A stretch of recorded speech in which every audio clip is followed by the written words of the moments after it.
बिस्मिल्लाहिर्रहमानिर्रहीम। मैं वसीम हैदी हूँ। आज जो प्रोग्राम है साईं मेहरबान शाह हमारे साथ मौजूद हैं और ख्वाब की ताबीर जो है हम साईं से पूछेंगे। जितने भी यहाँ पे हमारे भाई तशरीफ लाए हैं, जो भी आपने ख्वाब अपना कोई देखा हो तो आप अपनी ताबीर जो है वो साईं से पूछ सकते हैं। हमने ख्वाब दिखाए थे, एक ख्वाब में हमने रात के टाइम पे बारिश देखी है, बहुत सारी बारिश देखी है। तो उनके हवाले से आप बताएं कि ये ख्वाब में बारिश देखना क्या सही है? अच्छा, पहले तो मैं आपको मुबारकबाद दूंगा क्योंकि बारिश देखना रहमत की निशानी होती है। मोहम्मद वाल मोहम्मद की सदकी आने वाले दिनों में रिज़्क़ में बरकत आपको मिलेगी, शोहरत और इज़्ज़त में बरकत मिलेगी। यानी रहमत का ख्वाब है, बरकत का ख्वाब है, किसी हाजत के पूरे होने की तरफ इशारा है। कोशिश की जाए जब भी इंसान ये देखे कि बारिश का पानी उसके जिस्म को लगता है या उसके हाथों को छूता है तो वो शुक्र अल्हम्दुलिल्लाह 207 मरतबा रोज़ रात को पढ़े, तो जो उसकी दुआ उसके दिल में मौजूद है वो जल्दी पूरी हो जाएगी और आपकी तमाम हाजतों को कबूल करेगी। अभी यहाँ पे जो जितने हमारे भाई बैठे हुए हैं, अगर आपने कोई ख्वाब देखा हो तो आप साईं मेहरबान शाह से आप अपनी ताबीर पूछ सकते हैं। अस्सलाम वालेकुम। मेरा नाम फराज से अच्छा बताइए।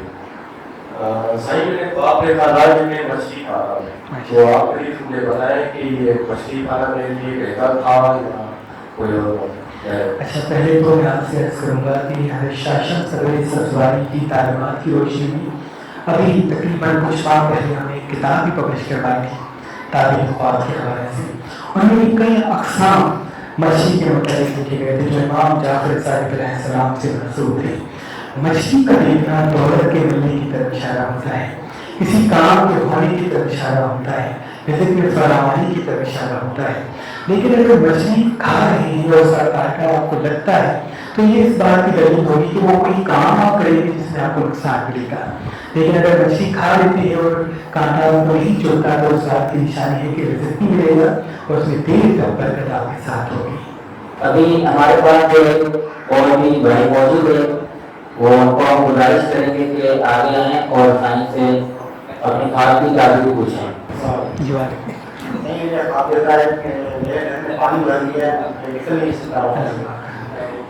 ये मुसीबत के मिलने, परेशानी के आने की तरफ इशारा है, या कर्ज बढ़ जाएगा आपके पास, यानी कर्ज इतना हो जाएगा, मुसीबत इतनी आपकी ज़िंदगी में आ जाएगी।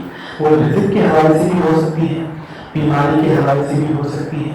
तो कोशिश करके अभी जब आप रात को सोया करें तो सोचा करें, और जितना हो सके रात को सोने से पहले या रहीम और या करीम 207 मरतबा पढ़ के अपनी दुआ मांगी। इंशाअल्लाह आपकी तरफ से जिस मुसीबत में आप मुबतला हैं, जिस मुसीबत में आप मुबतला होंगे, इंशाअल्लाह वो मुसीबत खत्म हो जाएगी।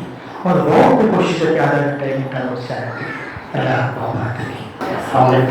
जी वालेकुम सलाम। मैंने ख्वाब देखा था कहीं परसों, तो एक लड़का सजदे को ये मांग करता है लाइन का, उसको उसके घर पे गया था किसी बंदे की, वो उसको मार रहा था।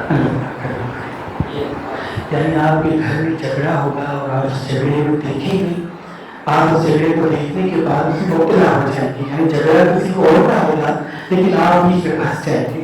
तो मैं आपसे अर्ज़ करूँगा कि अगर किसी दोस्त का झगड़ा होता है या घर में झगड़ा होता है, कोई किसी को कुछ कहता है तो आप खामोशी इख्तियार कीजिएगा, क्योंकि आपकी खामोशी तमाम झगड़े के लिए इंशाअल्लाह एक बेहतर राह हमवार करेगी। और कोशिश करके अभी गोश्त का सदका निकालें। अल्लाह तमाम परेशानियों से, मुसीबतों से आपको भी पनाह रखेगा। आवाज़ बुलंद सल्लल्लाहु अलैहि वसल्लम।